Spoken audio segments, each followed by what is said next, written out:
ఒకటవ అధ్యాయము భగవద్గీత అర్జున విషాదయోగము. ధృతరాష్ట్రుడు పలికెను, ఓ సంజయ, ధర్మభూమి అయిన కురుక్షేత్రంలో కూడియుండి మరియు యుద్ధకాంక్షతో ఉన్న నా పుత్రులు మరియు పాండుపుత్రులు ఏమి చేస్తున్నారు? సంజయుడు పలికెను, సైనిక వ్యూహాత్మకంగా నిలిపి ఉన్న పాండవ సైన్యాన్ని చూచిన దుర్యోధనుడు తన గురువు ద్రోణాచార్యుడిని సమీపించి ఈ విధంగా పలికెను, గౌరవనీయులైన గురువర్య, ద్రుపదుని పుత్రుడైన ప్రతిభావంతుడైన మీ శిష్యుడిచే అత్యంత వ్యూహాత్మకంగా నిలపబడిన ఈ పాండవుల మహాసైన్యాన్ని చూడుము. వారి పక్షాన సైన్యంలో ఉన్న ఎంతోమంది శక్తివంతమైన యోధులను వీక్షించండి. యుయుధానుడు, విరాటుడు మరియు ద్రుపదుడు వంటివారు గొప్ప ధనస్సులను ధరించి ఉన్నారు. వారు యుద్ధ శౌర్యంలో భీమార్జునులతో సమానమైనవారు. అక్కడున్న పరాక్రమవంతులైన ధృష్టకేతుడు, చేకితానుడు, వీరుడైన కాశీరాజు, పురుజిత్తు, కుంతిభోజుడు మరియు శైబ్యుడు వీరందరూ ఉత్తమ పురుషులే. వారి సైన్యంలో ఇంకా ధైర్యశాలి యుధామన్యుడు, వీరుడైన ఉత్తమౌజుడు, సుభద్రకుమారుడు అభిమన్యుడు మరియు ద్రౌపదీపుత్రులు ఉన్నారు. వీరందరూ శ్రేష్టమైన యుద్ధవీరులే. ఓ బ్రాహ్మణోత్తమ, మన పక్షంలో ఉన్న ప్రధాన యోధుల గురించి కూడా వినుము. వీరు నాయకులుగా అత్యంత యోగ్యమైనవారు. మీ ఎరుకకై ఇప్పుడు వీరి గురించి తెలుపుచున్నాను. మీరును, భీష్ముడు, కర్ణుడు, కృపాచార్యుడు, అశ్వత్థామ, వికర్ణుడు మరియు భూరిశ్రవుడు వీరందరూ ఎప్పటికీ యుద్ధములో విజయులే. ఇంకా చాలామంది వీరయోధులు కూడా నాకోసం ప్రాణాలర్పించడానికి సిద్ధంగా ఉన్నారు. వీరందరూ యుద్ధ విద్యలో ప్రావీణ్యం కలవారు. అనేక రకములైన ఆయుధములను కలిగి ఉన్నారు. మన సైనిక బలం అపరిమితమైనది. మనం భీష్మ పితామహుడిచే రక్షింపబడుతున్నాము. కాని భీముడిచే జాగ్రత్తగా ఏర్పాటు చేయబడి రక్షింపబడుచున్న పాండవ సైన్యం పరిమితమైనది.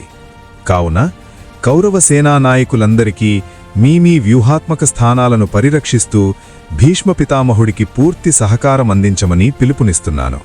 అప్పుడు కురువృద్ధుడు, మహోన్నత మూలపురుషుడైన భీష్మ పితామహుడు సింహంలా గర్జించాడు. తన శంఖాన్ని పెద్ద శబ్దంతో పూరిస్తూ దుర్యోధనుడికి హర్షమును కలుగచేసెను. ఆ తర్వాత శంఖములు, డోళ్ళు, ఢంకాలు, భేరీలు మరియు కొమ్ము వాయిద్యములు ఒక్కసారిగా మ్రోగినవి. వాటన్నింటి కలిసిన శబ్దం భయానకముగా ఉండెను. ఆ తరువాత పాండవ సైన్యం మధ్యలో నుండి తెల్లని గుర్రములు పూంచి ఉన్న ఒక అద్భుతమైన రథంలో కూర్చుని ఉన్న మాధవుడు మరియు అర్జునుడు తమ దివ్య శంఖములను పూరించారు. హృషీకేశుడు పాంచజన్యం అనబడే శంఖాన్ని పూరించాడు. అర్జునుడు దేవదత్తాన్ని పూరించాడు. గొప్పగా భుజించేవాడు, అత్యంత కష్టసాధ్య కార్యములను చేయునట్టి భీముడు పౌండ్రం అనబడే బ్రహ్మాండమైన శంఖమును పూరించెను. యుధిష్ఠిర మహారాజు అనంత విజయాన్ని పూరించాడు. నకుల సహదేవులు సుఘోష, మణిపుష్పకములను పూరించారు. గొప్ప విలుకాడైన కాశీరాజు, మహారథుడైన శిఖండి, దృష్టద్యుమ్నుడు, విరాటుడు, అజేయుడైన సాత్యకి, ద్రుపదుడు, ద్రౌపది యొక్క 5 కుమారులు మరియు భుజబలము కలవాడు సుభద్రాకుమారుడు అభిమన్యుడు వీరన్నరూ తమ తమ శంఖములను పూరించారు. ఓ ధృతరాష్ట్ర, ఆ భీకరమైన శబ్దానికి భూమి ఆకాశములు దద్దరిల్లాయి. అది మీ తనయుల హృదయాలను బ్రద్దలు చేసెను.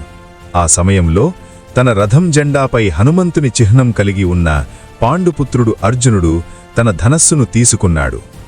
సమరానికి ఎదురుగా నిలిచి ఉన్న మీ పుత్రులను చూచి, ఓ రాజా, అర్జునుడు శ్రీకృష్ణుడితో ఇలా అన్నాడు, ఓ అచ్యుత, శ్రీకృష్ణ, దయచేసి నా రథాన్ని 2 సైన్యాల మధ్యకు తీసుకువెళ్ళుము. ఈ మహాపోరాటంలో రణరంగంలో నిలిచి ఉన్న ఎవరెవరితో యుద్ధం చేయవలసి ఉన్నదో నేను చూడాలనిపిస్తోంది.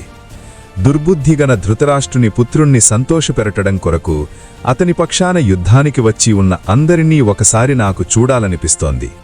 సంజయుడిలా అన్నాడు, ఓ ధృతరాష్ట్ర, ఈ విధంగా అర్జునుడు కోరిన విధంగా శ్రీకృష్ణుడు ఆ వైభవోపేతమైన రథాన్ని 2 సైన్యాల మధ్యకు నడిపించి నిలిపాడు. భీష్ముడు, ద్రోణాచార్యుడు, ఇతర రాజుల సమక్షంలో శ్రీకృష్ణుడిలా అన్నాడు, ఓ పార్థ, ఇక్కడ కూడి ఉన్న కురువంశస్థులను చూడుము.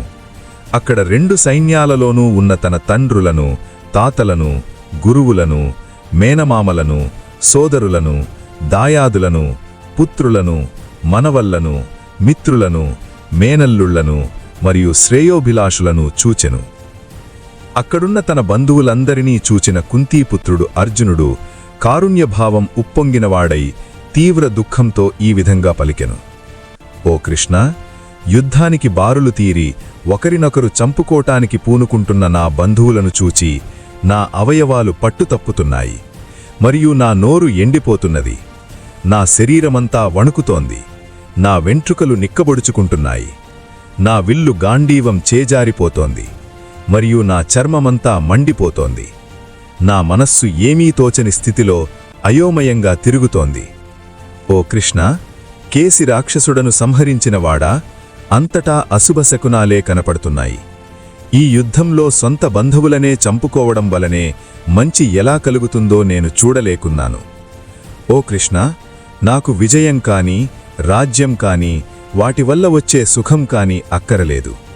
మనం ఎవరికోసమైతే ఇదంతా కోరుకుంటున్నామో వారే మన ఎదురుగా యుద్ధానికి ఉన్నప్పుడు రాజ్యంతో కాని, సుఖాల వలన కాని, ఇక ఈ జీవితం వల్ల కాని ప్రయోజనం ఏముంది?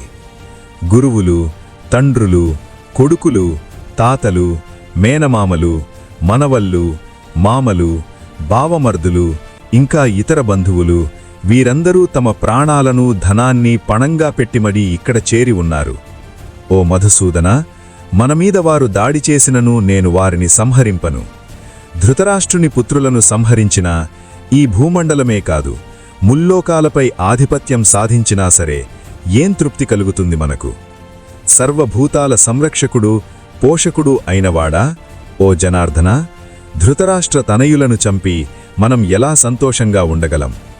వారు దుర్మార్గపు దురాక్రమణగారులైనా వారిని సంహరించితే మనకు పాపం తప్పకుండా చుట్టుకుంటుంది.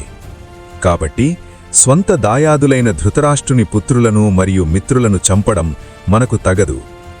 ఓ మాధవ, మన సొంత వారినే చంపుకుని మనం ఎలా సుఖంగా ఉండగలం? వారి ఆలోచనలు దురాశచే నిండిపోవడంలో లేదా బంధువులను సర్వనాశనం చేయడంలో గాని వారు దోషం చూడటం లేదు. కాని ఓ జనార్దన, మన సొంత వారినే చంపడంలో ఉన్న దోషాన్ని చక్కగా చూడగలిగిన మనము ఈ పాపపు పని నుండి ఎందుకు తప్పుకోకూడదు?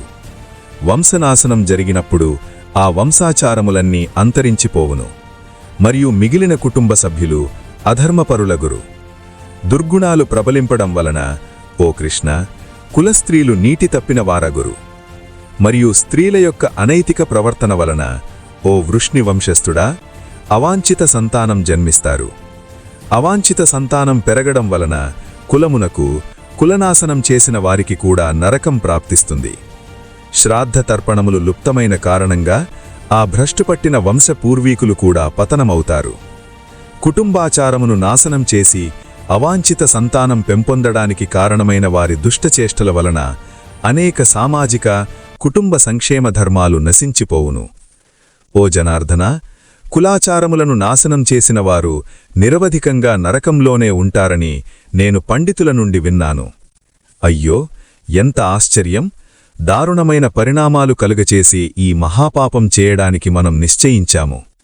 రాజ్య సుఖాలపై కాంక్షతో మన బంధువులనే చంపడానికి సిద్ధపడ్డాము.